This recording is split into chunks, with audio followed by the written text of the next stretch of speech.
ইরানের বিরুদ্ধে হামলার মাত্রা বাড়ানোর অভিযোগ করেছে উপসাগরীয় দেশগুলো। কুয়েতে প্রাণ গেছে 2 নিরাপত্তা কর্মকর্তা।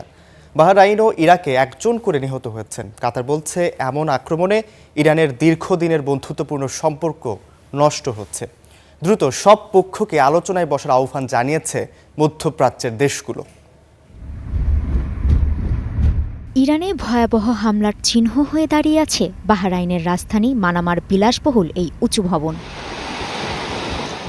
বাহরাইনের মতো প্রতিবেশী যারা এখনও ইরানের হামলার জন্য যুক্তরাষ্ট্রকে তাদের আকাশ ও জলসীমা ব্যবহার করতে দিচ্ছে, তাদের ওপরও হামলার মাত্রা বাড়াচ্ছে ইরান।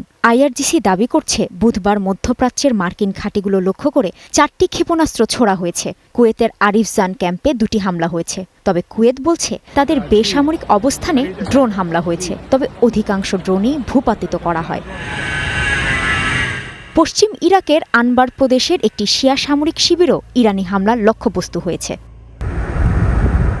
কাতার, সংযুক্ত আরব আমিরাত এবং সৌদি আরবেও ক্ষেপণাস্ত্র ও ড্রোন হামলা চালিয়েছে ইরান। তবে আকাশেই সেসব প্রতিহত করার কথা জানিয়েছে দেশগুলো। ভূপাতিত ড্রোনগুলোর ধ্বংসাবশেষ বেসামরিক স্থাপনায় ভূপাতিত হওয়ায় সাধারণ মানুষ ক্ষতিগ্রস্ত হচ্ছে। মধ্যপ্রাচ্যে যুক্তরাষ্ট্রের সবচেয়ে বড় ঘাঁটি কাতারের আল উদেইদ এয়ারবেসেও হামলা হয়েছে। এসব হামলায় প্রতিবেশীদের সাথে তেহরানের দীর্ঘদিনের সুসম্পর্ক ক্ষুণ্ণ হচ্ছে, বলছেন কাতারের মন্ত্রী। আঞ্চলিক দেশগুলো ইরানের শত্রু নয়, কিন্তু ইরানিরা এটা বুঝতে পারছে না। তারা বারবার কাতার সহ আঞ্চলিক দেশগুলোর উপর হামলা চালিয়ে যাচ্ছে। এতে ইরানের কোনো লাভ নেই, বরং ঐতিহাসিক সম্পর্কে বড় ধরনের ক্ষতি ডেকে আনছে। তবে ইরানের জবাব স্পষ্ট, প্রতিবেশী নয় বরং তাদের বুকে ঠাঁই দেয়া মার্কিন স্বার্থের ওপরই হামলা করছে ইরান।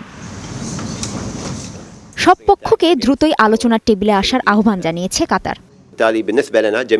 পরিস্থিতি যত কঠিন হোক না কেন, এই সংঘাতের সমাধান হতে হবে আলোচনার টেবিলে। তাই আমরা যত দ্রুত আলোচনার টেবিলে পৌঁছাতে পারি ও উত্তেজনা কমাতে পারি, তাতেই লাভ। এসব হামলার নিন্দা জানিয়ে সংযুক্ত আরব আমিরাত, সৌদি আরব, কুয়েত সহ অন্যান্য মধ্যপ্রাচ্যের দেশগুলো আঞ্চলিক শান্তি প্রতিষ্ঠার আহ্বান জানিয়েছে। কাজী শাহরিন, স্টার নিউজ।